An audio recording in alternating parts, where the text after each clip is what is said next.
Hello, welcome to the TV room. David Bradley here. Going to show you a quick little thing.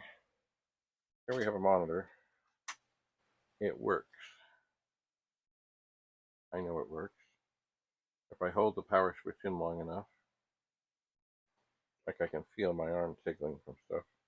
When I let it go, it comes off. I've tested this. I know it works. But the power switch, like the LED, does not light up, and the switch won't stay closed. Well, here we have a little piece of the data card that I use, and I folded it over, I guess about twice. And then what you do is you take this little weaselly bit of card and you stick it right down the side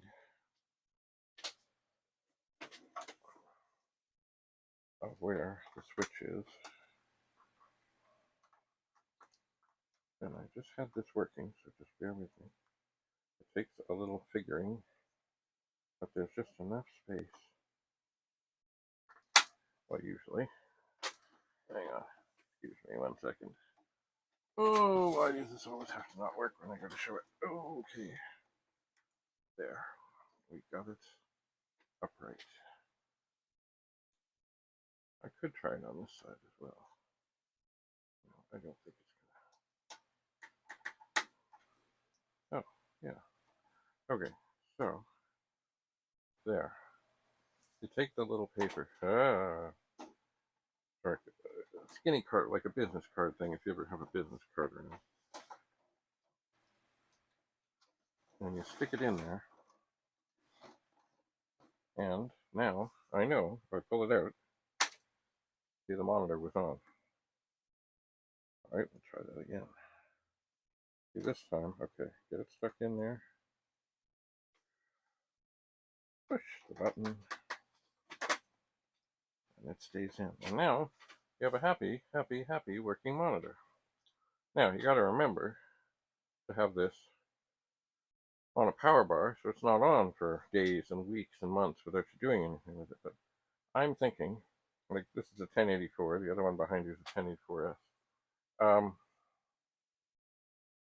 The more I think about it, what I may end up doing, so I can test things here, is I might put this monitor on top of the 1701 or 2, and then I'll see if the printer will go up there or not. And maybe it will, and maybe it won't, because this is not flat. And I'll have this ready to be able to test Amiga things. But certainly before I put it up there, because this is going to be no easy operation to do, I will make sure that I have cables plugged into the back. And actually, maybe, I can do that right now. Because I have the other monitor here. I do. Okay. Here, on the air. There are my glasses. See, and the other thing is, because some of this stuff I'm probably going to clean up and sell. Oh, man.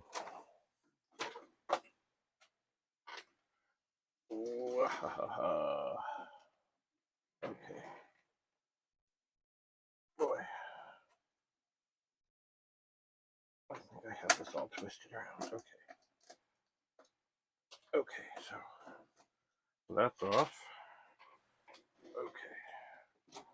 So I got the cables freed up. Now here, if I'm not on the monitor, which I think I am. Oh, bother. You know what, I got a drink here. I really don't want to spill it. Oh, come on.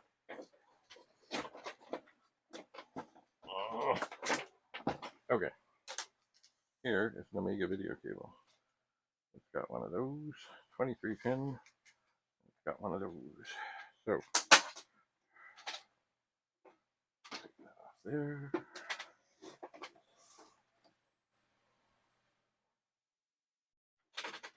These aren't the same, are they? No, okay. So you put this in, the one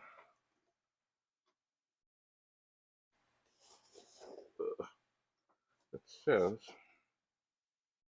in RGB. not TTL RGB. Let me just double check. No, they're different.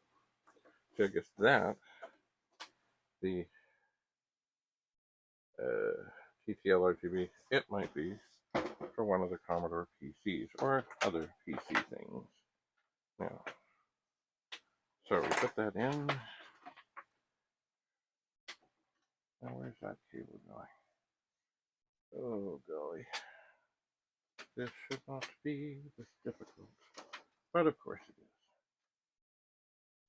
is. Oh, that's the power. It's just, yeah, here we are.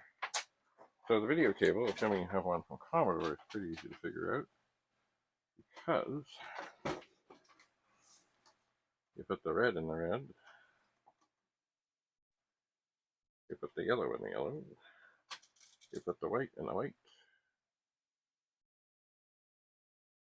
And it's all done. And now, when I get my gumption together, I can put this monitor up there. I don't think I'm going to record this. This could be ugly. I can put this monitor up there, and then I can have ready access to do the 5-pin things, as well as the 8-pin things, and as well as the Amiga things.